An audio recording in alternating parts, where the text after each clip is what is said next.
آخری چیز ہے، اس کے بعد بھی اگر آنکھ نہیں کھلتی کسی انسان کی تو میں نہیں سمجھتا کہ وہ اپنے گرد اس نے جو یہ فلا تزکوا انفسکم، اس نے جو اپنے گرد تزکیہ نفس کا ایک مصنوعی حالہ بنا لیا ہے، کبھی بھی وہ اس حالے سے نکل سکے گا اگر اس حدیث سے بھی آنکھ نہ کھلی۔ اور وہ حدیث کیا ہے؟ مولانا اشرف علی تھانوی نے اس کو اپنے جو خطبات جمعہ ہیں ان میں نقل کیا ہے، بیہقی کی روایت ہے۔ اوحى اللہ عز وجل الى جبرائیل علیہ الصلوۃ والسلام ان اقلب مدینۃ کذا وکذا باہلھا، اللہ نے حکم دیا حضرت جبرائیل کو فلاں فلاں بستیوں کو الٹ دو اس کے رہنے والوں سمیت۔ قال فقال، حضور نے فرمایا، اس پر حضرت جبرائیل نے عرض کیا بارگاہ خداوندی میں، ان فیہا عبدک فلانا لم یعصک طرفۃ عین، پروردگار اس بستی کو الٹ دوں،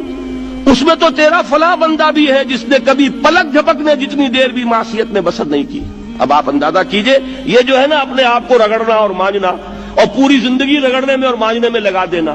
ہم بعض بزرگوں کے تذکرے میں سنتے ہیں اتنے اللہ والے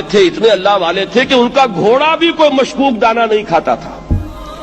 اور وہ خود جو ہے وہ انگریز کی عدالت میں بیٹھے ہوئے اور انگریز کی نوکری کر رہے تھے۔ یہ ہے وہ میکروسکوپک اور مائکروسکوپک کا عدم توازن، طاغوت کی چاکری کر رہے ہیں، انگریز کی ملازمت کر رہے ہیں، انگریز کے قانون کی تنفیذ کے اندر اعلی کار بن رہے ہیں،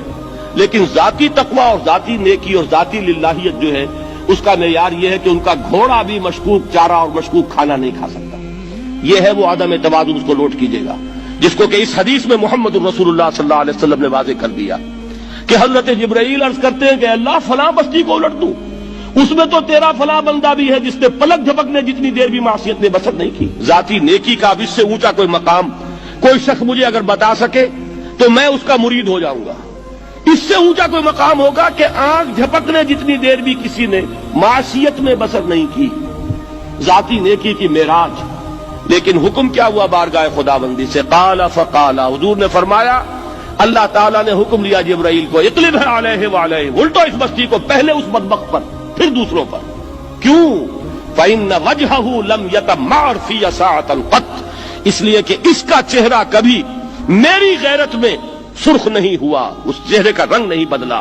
بے غیرت انسان، بدیاں پھیلتی رہیں، میرے دین کو روندا جاتا رہا، میری شریعت کی دھجیاں بگڑتی رہیں،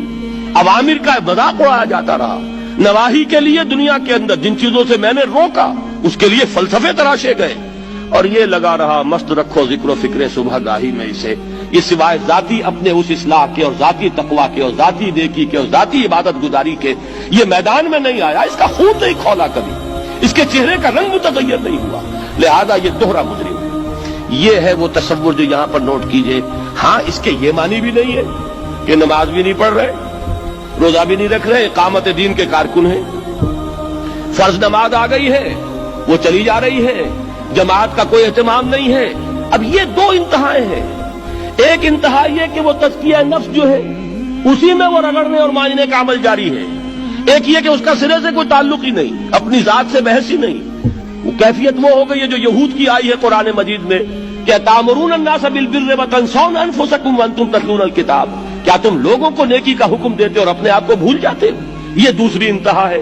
پھر وہی بات عرض کروں گا، وہی بال سے زیادہ باریک اور تلوار کی دھار سے زیادہ تیز راستہ ہے جس پہ چلنا ہوگا، کہ نہ یہ ہو کہ وہ مبالغہ ہو رہا ہو، اپنی ذاتی اصلاح میں تو مبالغہ کی حد تک آگے جا رہے ہیں، اور دوسرے یہ کہ اپنے دین کی تبلیغ و اشاعت، اقامت دین کی جد و جہد، اس کا کھانا ہی نہیں کھولا زندگی میں، وہ کھاتا ہی نہیں کھلا ہے۔ یہ ایک انتہا ہے۔ دوسری انتہا یہ ہے کہ انسان یہ سمجھے اپنے آپ کو کہ میں تو مجاہد فی سبیل اللہ اور دین کا کارکن اور دین کا میں اللہ کے دین کو قائم کرنے کی جد و جہد کرنے والا ہوں، جبکہ